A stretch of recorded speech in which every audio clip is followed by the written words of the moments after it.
सोलापूरमधील सिद्धेश्वर तलाव पुन्हा एकदा प्रदूषणाच्या विळख्यामध्ये सापडलाय। दूषित पाणी आणि सांडपाण्यामुळे तलावामधील मासे आहेत त्या मोठ्या प्रमाणामध्ये मृत अवस्थेमध्ये आढळलेले आहेत आणि या प्रकारामुळे पर्यावरण प्रेमी आणि नागरिकांमध्ये संताप व्यक्त केला जातोय। महापालिकेच्या दुर्लक्षामुळे ही परिस्थिती निर्माण झाल्याचाही आरोप होतोय। सोलापूर शहराची ओळख असलेल्या सिद्धेश्वर तलावात पुन्हा एकदा हजारो मासे मृत अवस्थेमध्ये दिसून आले।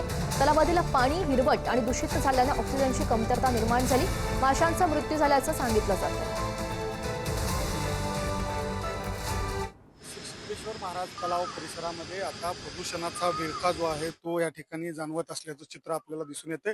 खरं तर अमृतसरच्या टेम्पलच्या धर्तीवर जे आहे ते या ठिकाणी सिद्धेश्वर मंदिर परिसरामध्ये मोठ्या प्रमाणात विकास झाला। मात्र हा जो तलाव आपण बघतोय तो तलाव आता प्रदूषणाच्या विळख्यात सापडल्याचं चित्र दिसते। खरं तर ऑक्सिजनमुळे आणि सांडपाण्यामुळे तलावात मोठ्या प्रमाणात तिसऱ्यांदा जे आहे ते या ठिकाणी मासे जे आहेत तलावातले कासव असतील हे जे आहेत ते मृत्युमुखी पडल्याचं चित्र दिसते। त्यामुळं कुठेतरी महापालिकेचं दुर्लक्ष जे आहे त्या सर्व घटनांमुळे आपल्याला दिसून येते।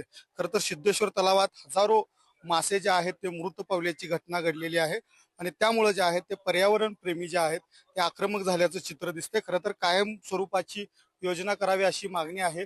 काय सांगाल एकंदरीत सिद्धेश्वर तलावामध्ये तिसऱ्यांदा जे आहे ते हजारो मासे असतील कासव असतील ते मृत्युमुखी पडण्याचं जे संपूर्ण जे आहे ते या ठिकाणी होत असल्याचं चित्र दिसते। कशा प्रकारे बघताय पर्यावरण? मी सचिन शिराळकर, एक पर्यावरण प्रेमी।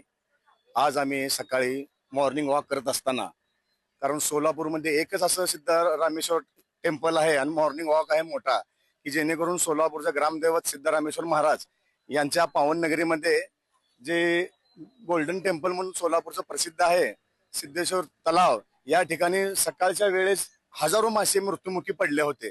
याचं कारण त्यांना ऑक्सिजन कमी भेटलेला आहे, कासव मेलेले आहेत।